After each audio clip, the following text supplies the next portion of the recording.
This car I'm driving is unique, certainly unique as far as its manufacturer is concerned, which up until now had been the producer of largest luxury cars. Not to say that this car isn't luxurious.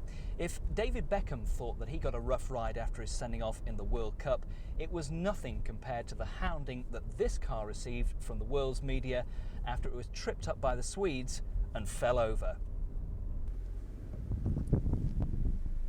And this is the all-new, all-revised Mercedes A-Class, which has finally arrived on our shores. The tripping up by the Swedes was, of course, the now infamous Elk test conducted by a group of motoring writers from a Swedish magazine. It involves a sudden and violent manoeuvre to avoid an object. What happened next is motoring folklore. The A-Class lost stability and over it went.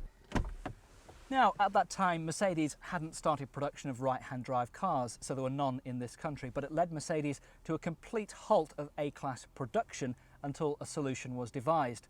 And what they've come up with here is probably the safest small car, if not the safest car ever built. Mercedes spent £1 billion developing the radical A-Class, a Mercedes for the masses at a price that they can afford. And as you can see, there is nothing like it on the road today. It is so different. The Renault Megane Scenic is its closest rival in terms of its concept and what it stands for, but looks nothing like this. The real clever point about the A-Class is its size. It's actually less in length than a Ford car and over a foot less than a Ford Fiesta, and that is no mean feat. But inside it has the space and comfort of a large family saloon. And it has the boot space of a small to medium-sized hatchback.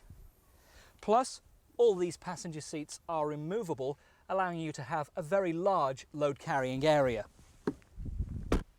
Now, you could quite realistically compare the interior size of the A-Class with that of the C-Class and find very little difference. In fact, you'd have the impression of more space here in the A-Class because of the tall roofline and high seating position. There's a decent amount of space and legroom here in the rear, even for passengers like me, plus a very clever idea. I really like this, an integrated child seat. You press a button there, it pops back, locks into place, and what a neat idea that is. This model is the A160 Elegance, which is the most luxurious. Standard across the whole range are dual and side airbags, ABS, tinted glass, power steering, electric windows, and finally, a radio cassette. On the Elegance, you also get air conditioning, alloy wheels, and height-adjustable steering wheel. And as in most of the other Mercedes range, the choice of trim is Classic, Elegance, or Avant-Garde. There are 3 engines to choose from, a 1.4, 1.6 and 1.7 turbo diesel. This engine is the 1.6 and produces 102 brake horsepower from its 4-cylinder engine. 0 to 60 time takes 11 seconds and a top speed of 113 miles per hour with very good fuel economy. A figure of 39 to the gallon is quoted on the combined calculation, and the turbo diesel will give you 56 to the gallon.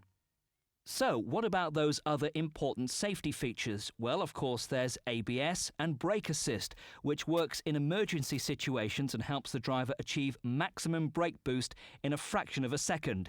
ASR is a traction control system to stop wheel spin during acceleration. And finally, there's ESP, Electronic Stability Program, which unites all of the safety features, as well as reducing the risk of skidding and stabilising the car. It's ESP which was the critical addition to the A-Class, which has now made it so stable. The A-Class range comes, as you would expect, with a choice of 5-speed or automatic gearbox, plus what Mercedes describe as the best of both worlds, a 5-speed gearbox with an automatic clutch. What's that, you might think? You're confused, I can see. Well, so was I when the car first arrived at home the other day. I could see as I jumped in it was a 5-speed gearbox and went with my left foot to put on the clutch, only to find that there wasn't one. Took a bit of getting used to, I have to say. And now that you have mastered it, it's quite an easy gearbox to work with.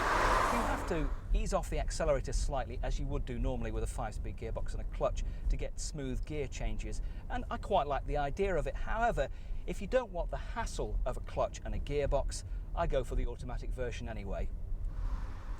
Now, if you're used to driving largish 4x4 vehicles, you think that the A-Class will give you the same kind of superior safety feeling as those. Well, for me personally, it doesn't. At times, it can feel slightly nervous with a bit of body roll, but you at least know that with all the electronic safety assistance in the car, you'll be okay.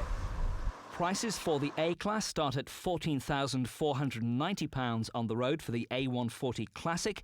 The A160 starts at £15,490, and the most expensive A-Class is the 170 turbo diesel at £17,890.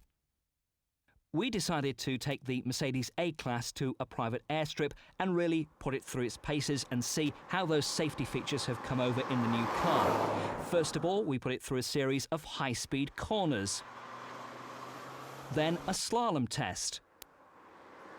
There was a brake test from 70 miles per hour, which made the Mercedes stop very, very quickly indeed.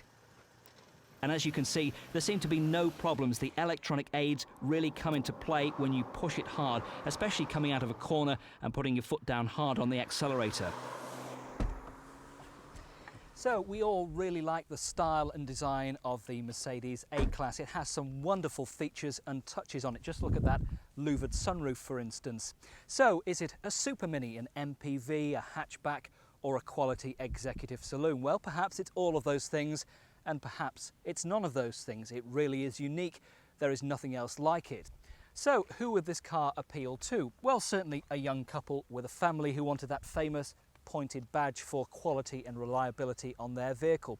My retired next door neighbour absolutely loved it, and after I'd taken him out for a spin in it, went scampering off to our local Mercedes dealer, who no doubt told him to join the 15,000 other people in the queue who apparently want a Mercedes A-Class. So it's a car that attracts people from all ages and all walks of life, and that's perhaps exactly what Mercedes intended the A-Class to be for.